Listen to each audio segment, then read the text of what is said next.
Welcome back to our channel. In our last episode, we talked about the situation with Nintendo and their sales in United States. As you may recall, Nintendo had produced 3,000 units of Radar Scope arcade game but only managed to sell 1,000 units, which could potentially result in the closure of their North American branches. In today's episode, we'll be continuing our discussion on this topic, so make sure to stick around. During the time when Minoru Arakawa, who was the son-in-law of Yamauchi, was leading Nintendo North America, the company faced significant financial challenges. In an effort to reduce costs, Arakawa decided to relocate Nintendo's U.S. branch from New York to Seattle. Arakawa asked Yamauchi, "Can we modify the Radar Scope so that it can be sold to alleviate the financial crisis?" Yamauchi knew that the current product was not marketable, so he ordered the company to modify the Radar Scope to make it sellable in the United States. If the modifications did not result in increased sales, Nintendo's overseas expansion plans would have come to an end. Fortunately, a young man named Shigeru Miyamoto came to the rescue and became an important figure in Nintendo's future success.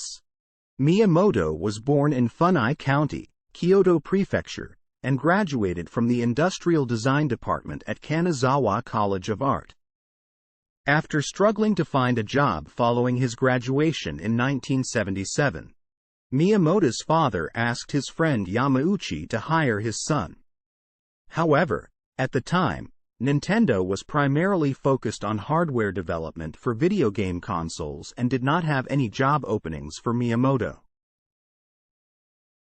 During their meeting, Yamauchi was impressed by Miyamoto's homemade plush toy and recognized his creative potential. As a result, Miyamoto was temporarily placed in the planning department, where he designed labels for small toy productions like Mahjong. When Nintendo began developing arcade games, Miyamoto contributed to the art design for many of the games. Coincidentally, Shigeru Miyamoto was tasked with modifying the game, Radar Scope, which he initially lacked confidence in doing. However, he was soon inspired by an American cartoon that had a significant impact on the video game industry. This cartoon was Popeye, in which the character becomes more powerful after eating spinach. This concept had already become a symbol of 20th-century popular culture and also served as the inspiration for the first video game character in history, Pac-Man. In Pac-Man, the main character eats power pellets on the four corners of the screen, which allows him to eat the ghosts.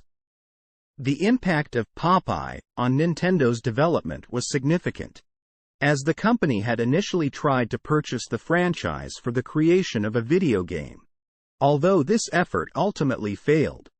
However, this setback inspired Miyamoto to create his own story and characters, centered around a love story between a gorilla, a woman, and a plumber.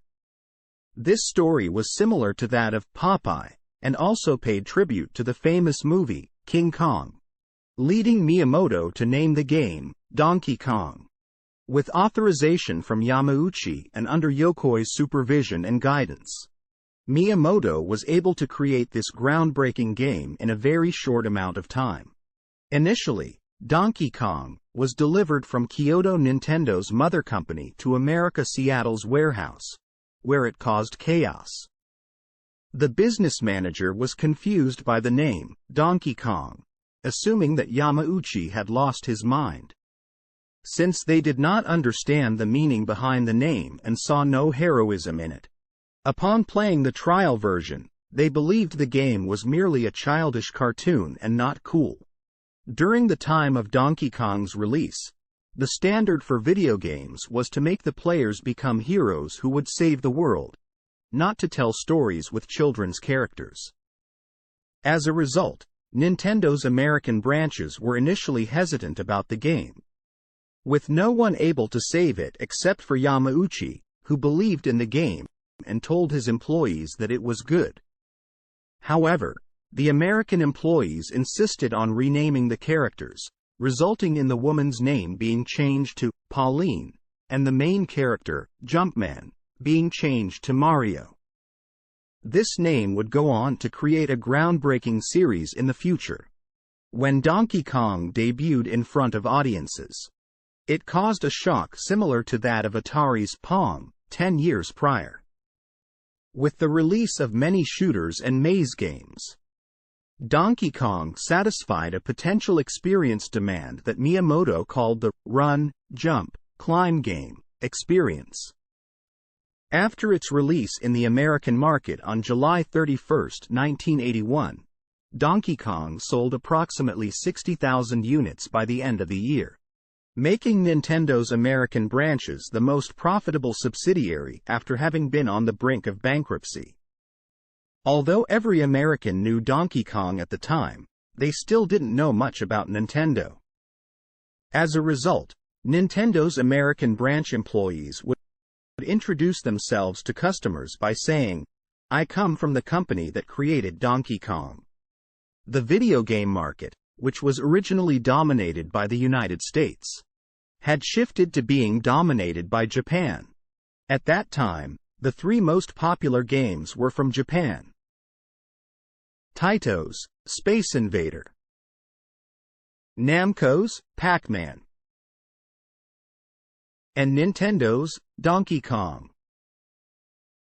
These games were the result of Japanese creators from all walks of life coming together and combining their ideas to create works that captured the heart of the American video game industry. Despite being the dominant force in the industry just a few years prior, American video game manufacturers fell unexpectedly. The industry had been valued at billions of dollars, but within a few months, it had plummeted to a value of only $1 billion.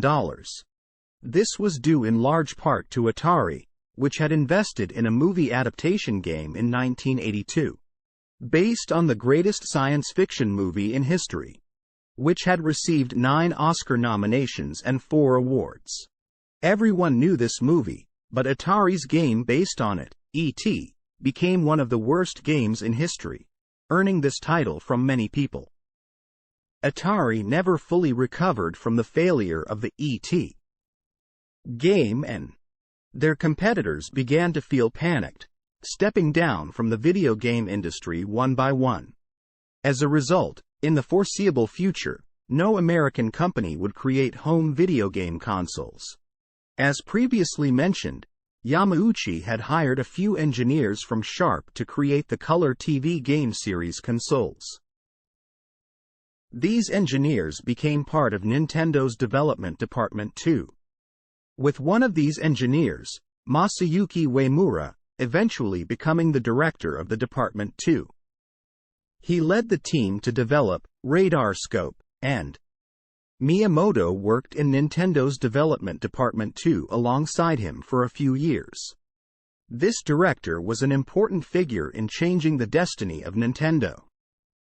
He was different from Yokoi and Miyamoto, focusing on hardware designs for home video game consoles and facing many failures despite a lack of labor resources. However, he was able to meet Yamauchi's requirements and create the home video game console that would rescue the shrinking home console market at that time. This console, known as the Famicom, would go on to change the world of home video games and become one of the greatest consoles in gaming history. So, what is the story of Uemura Masayuki, the director of Nintendo's development department too? How did he create the Famicom? And did Nintendo's development run smoothly after its creation? Stay tuned for future discussions on this topic. Thank you for watching.